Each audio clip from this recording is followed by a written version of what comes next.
ये अब तो खबरों की जीनत बनी हुई है कि किस तरह से भारत को बार बार बेइज्जती का सामना करना पड़ा है। क्या हुई? 6 साल में पहली बार भारतीय वजीर आजम नरेंद्र मोदी मुमकिना तौर पर G7 सरबराही इजलास में शिरकत नहीं करेंगे। मगर क्यों? मोदी को अभी तक कनाडा ने इजलास में शिरकत की बाज़ाब्ता दावत नहीं दी है। My God!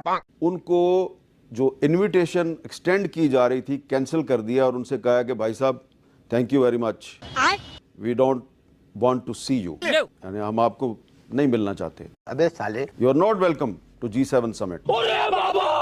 वो मुल्क जिसने पिछले साल नई दिल्ली में G20 समिट को होस्ट किया है, अच्छा, उस मुल्क को इस साल G7 में कहा गया है बहुत शुक्रिया, हम आपको नहीं बुला रहे हैं। अब देख तू, अब तू गया बेटा, अब तू गया, देख तेरी औकात मैं दिखाता हूँ तुझे। Big breaking news which is coming in. Canada invites Prime Minister Modi for the G7 summit. तोबा अस्तगफार, तोबा तोबा तोबा, खुदा मुझे माफ करे। तबाह बर्बाद बर्बाद बर्बाद बर्बाद कर दिया।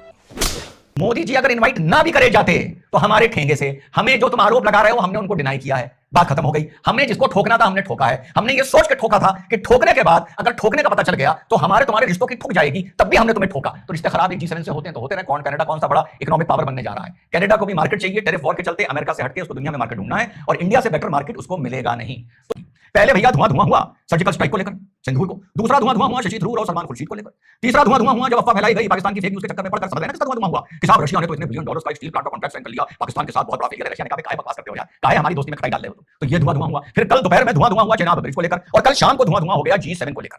तो साहब बड़ी खुशी की लहर थी देश में। नरेंद्र मोदी जी को G7 में इनवाइट नहीं किया जा रहा। अच्छा, मैं चुपचाप बैठा हुआ, मैं कह रहा था वेट एंड वॉच, इस पे बाद में वीडियो बनाऊंगा और ऊपर वाली मेरी मदद भी कर देता है, तो मैंने इस पर अपलोड नहीं किया। और अरे रवीश ने तो इस पर प्रोग्राम भी बना दिया और जाइलों के 2 मिलियन व्यू भी चले गए। बड़ी खुशी का माहौल था कि चलो कहीं तो कुछ बेइज्जती हो रही है, फॉरेन पॉलिसी का नुकसान हो रहा है, फॉरेन पॉलिसी बर्बाद हो गई है। फॉरेन पॉलिसी से याद आया, ब्रिक्स की जो 11th पार्लियामेंट्री फोरम कमेटी की मीटिंग हुई है उसने कलेक्टिव रेजोल्यूशन पास किया है जिसमें चाइना भी है, साउथ अफ्रीका भी है, रशिया भी है, इंडिया भी है, ईरान भी है, यूएई भी है, इजिप्ट भी है, against terror and against the incidents of April 22। Joint collective resolution pass हुआ है 11th parliamentary forum of BRICS में। अब उन्होंने कहा भैया देखो हम किसी का नाम नहीं लेंगे, तुम कूटना है कूटते रहो, बीच में थोड़ी पड़ रहा है, हम अप्रैल 22 की खंडन करते जा रहे हैं। खैर ये हो गया, यहां भी मान ले धुआं हुआ। अब उसके बाद साहब ये जो इनका बहुत बकवास करता है ना राम रमेश, ये साहब की ये क्या नाक कट गई, वो क्या नाक कट गई, और साहब बिल्कुल बर्बाद हो गए। तो मोदी जी कुछ बचा ही नहीं। अब मैं आप लोगों को जाता है G7 में ने इनवाइट नहीं किया जैसा कहा जा रहा था कल दोपहर तक, और बड़ी खुशी की लहर चल रही थी।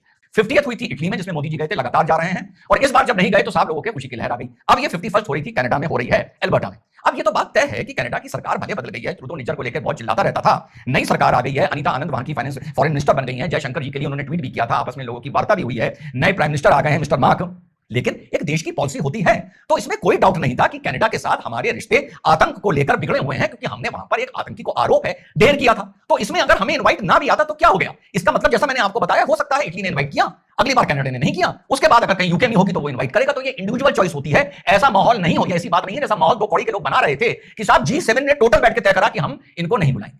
और उस पे जो वहां के अब मिस्टर मार्क वहां के जो प्राइम मिनिस्टर हैं, उनका इस पर विरोध भी वहां की लोकल पार्टियों ने किया है, जो मूलतः वहां की सिख पार्टीज हैं, कि आपने इनको क्यों बुलाया है मोदी जी को। अभी भी ये चल रहा है, इसमें कोई डाउट नहीं है कि अंदर कुछ पक रहा था कि बुलाया जाए या ना बुलाया जाए, जब तक निज्जर का मामले में इन्वेस्टिगेशन हो रहा है और कनाडा बोल रहा है कि भारत का हाथ है। और इस बीच में जब आर्टिकल्स पढ़ रहा था तो हमारे एक हैं Vina Nadjibulla, vice president of research and strategy Asia Pacific Foundation of Canada, उन्होंने ये कहा कि वहां की हैं, उन्होंने वहां की न्यू गवर्नमेंट से कहा ये आपके पास मौका है भारत से रिश्ते मजबूत करने का, ये आपकी स्ट्रेटेजिक नेसेसिटी है कि आप भारत को बुलाएं। आने वाले वक्त में 25% वर्ल्ड की इकोनॉमी भारत के पास होगी। जस्टिस टू निज्जर अलग बात है, लेकिन मोदी जी को इनवाइट ना करना ये अलग बात है। और उन्होंने इटली का एग्जांपल दिया कि 50th G7 समिट में मोदी जी को इनवाइट करके इटली ने एक नई रिश्तों की शुरुआत की है भारत के साथ। तो ये जो इनवाइट किया जाता है ये अपने फोरम का संदेश दूर तक जाए, इसके लिए इनवाइट किया जाता है। रॉयटर्स क्या लिख रहा है जरा आप देखिए। रॉयटर्स का जब मैंने हेडिंग देखी तो उसमें लिखा था, इनकी फितरत देखिए आप, India's Modi says he has received invitation.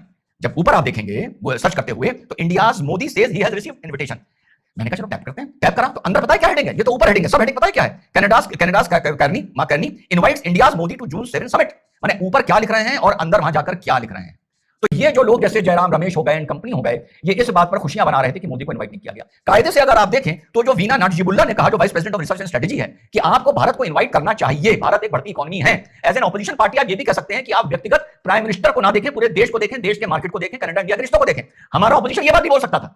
और इससे पहले जब ये इटली गए थे मोदी जी, तो यही जयराम रमेश बोल रहा था कि आप लोग तो ऐसा दिखा रहे हैं कि वहां मोदी जी को इनवाइट कर लिया गया तो बहुत बड़ी बात हो गई, 1 साल पहले। और अब बोल रहा है कि इनवाइट नहीं किया गया तो बहुत बड़ी बात हो गई, भारत की नाक कट गई। ये बात वहां चल रही थी, इसमें कोई डाउट नहीं है, लेकिन वहां की गवर्नमेंट ने, वहां की पॉलिटिकल डिस्पेंसेशन ने ये तय करा कि नहीं भाई, मोदी जी को अगर अवॉइड करोगे तो नुकसान हो जाएगा। और वहां पर आगे 1 महीने में कितने धुआं हो गए, मुझे तो समझ ही नहीं आ रहा, कुछ बचेगा भी या नहीं आगे धुआं होने के लिए। मोदी जी जरा बस करो और फिर बता दो, मोदी जी जाए ना जाए, भारत के वर्चस्व पर इसका कोई फर्क नहीं पड़ता, इनवाइट हो ना हो इसका कोई फर्क नहीं पड़ता। जय हिंद, वंदे मातरम।